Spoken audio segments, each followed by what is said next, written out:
Hi everyone, I hope that you're off to a good start this week. We are now beginning week 4 of color, and we're going to continue learning about how to create tints, tones, and shades of a color, and how to use those to create and identify a monochromatic color scheme.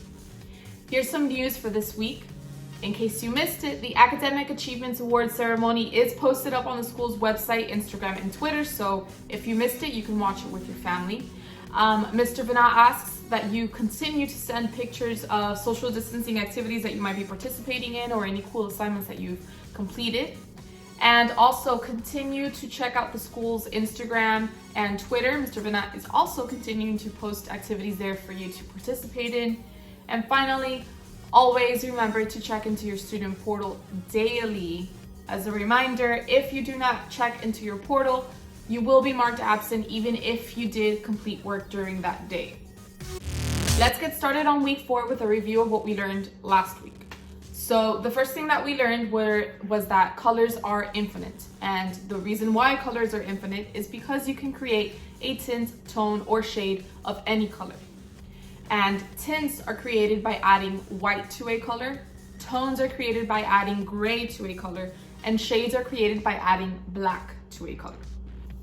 You all did a good job on your monochromatic magazine covers, and here are just a few good examples.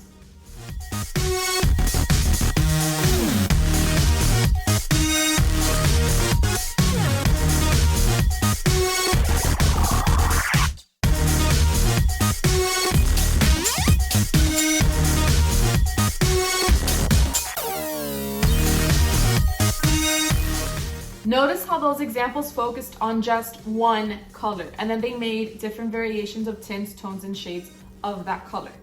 And then if needed, they changed the tone of their actual face or their photograph to match with the color that they selected.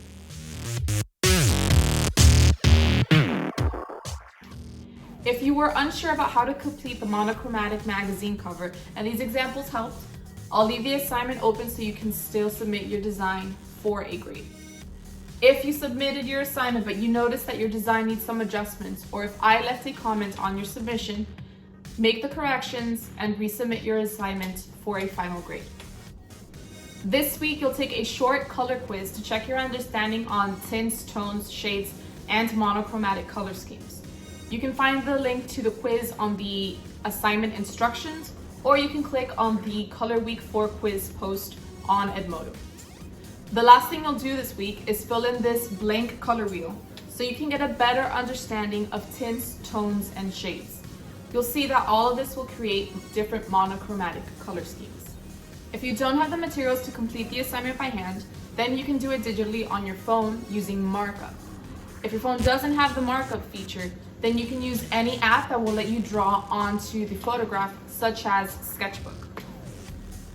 The first box, starting from the outside, will be the pure color, or the hue.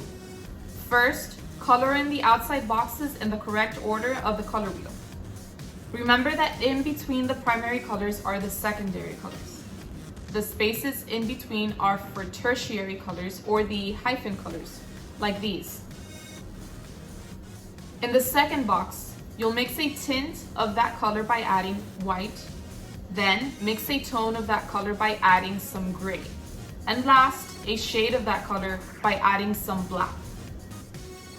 If you printed out the handout, or if you copied it down on a piece of paper and then filled it in, make sure that your name and the date are on the paper, take a picture of it, and then upload it to the Color Week 4 assignment.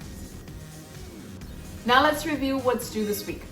The first thing is you're going to check to see if you have to make any revisions to your monochromatic magazine cover from last week, or if you didn't get a chance to complete the assignment, then you can go ahead and do so now for a grade. The second thing you're going to do is to take the Color Week 4 quiz, and the last thing you're going to do is to complete and fill out the blank color wheel, and then submit that to the Color Week 4 assignment. Once you've done all of those things, that's it, you're done for the week.